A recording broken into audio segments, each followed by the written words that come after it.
Assalamualaikum warahmatullahi wabarakatuh. Bertemu lagi dengan channel Pak Guru Menjawab.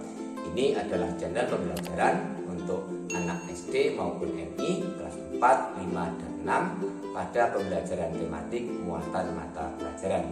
Pada pertemuan kali ini kita akan membahas pembelajaran untuk kelas 5, tema 4, subtema 2, pembelajaran kedua pada muatan ilmu pengetahuan alam dengan materi gangguan kesehatan pada darah manusia. Agar channel ini berkembang dan memberi manfaat yang luas, subscribe dan like saudara dan adik-adik sangat berarti bagi kami. Oke adik-adik, mari kita simak pembelajarannya berikut ini, semoga bermanfaat.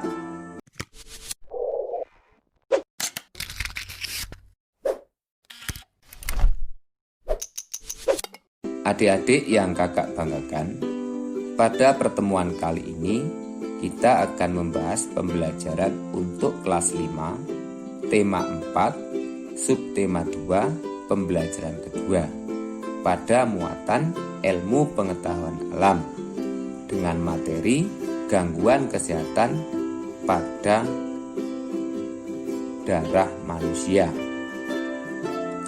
Adik-adik yang kakak banggakan, pada pembelajaran sebelumnya kita telah belajar tentang gangguan kesehatan pada jantung dan pembuluh darah. Pada pertemuan kali ini kita akan mempelajari tentang gangguan kesehatan pada darah. Gangguan kesehatan pada darah dapat disebabkan oleh dua faktor, yaitu faktor keturunan dan faktor non-keturunan. Berikut contoh gangguan kesehatan pada darah manusia karena faktor non-keturunan. Yang pertama yaitu anemia. Anemia merupakan penyakit yang disebabkan oleh kurangnya sel darah merah dalam tubuh. Penyebab anemia antara lain pendarahan yang hebat, kekurangan zat besi, dan gangguan pembuatan sel darah merah pada tulang. Gejala yang ditimbulkan oleh anemia diantaranya cepat lelah, lemas dan sakit kepala, serta wajah terlihat pucat. Anemia dapat dicegah dengan mengkonsumsi makanan yang kaya zat besi seperti bayam, telur, kacang-kacangan, ikan, dan daging. Yang kedua yaitu leukemia.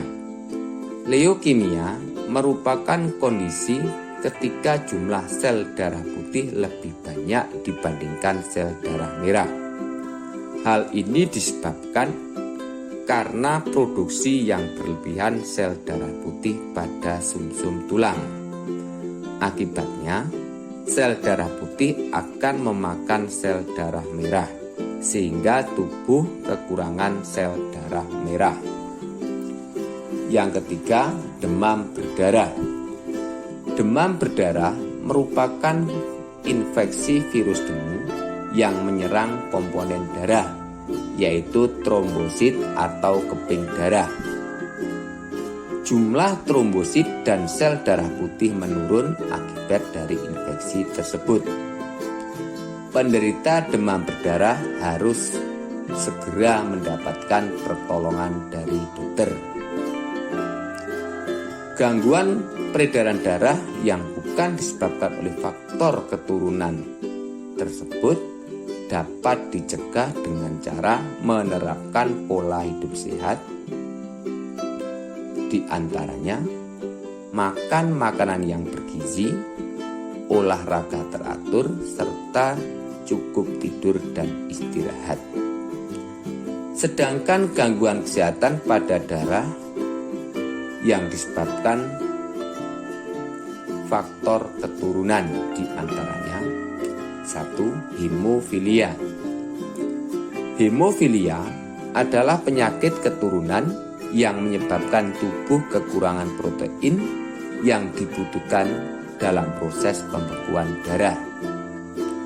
Penderita hemofilia ini akan mengalami pendarahan lebih lama dibanding orang normal saat terjadi luka. Hemofilia dapat ditangani dengan pemberian obat, baik untuk mencegah timbulnya pendarahan maupun mengobati saat terjadinya pendarahan. Yang kedua adalah talasemia.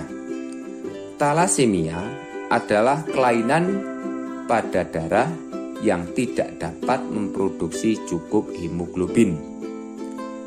Hemoglobin adalah protein pembentuk sel darah merah yang berguna untuk mengikat oksigen dan membawa ke seluruh tubuh. Pada penderita talasemia, sel darah merah tidak bisa berfungsi dengan baik dan mudah rusak, sehingga oksigen yang dialirkan ke seluruh tubuh tidak cukup. Gejala penyakit ini antara lain mudah lelah, lemah, sesak napas.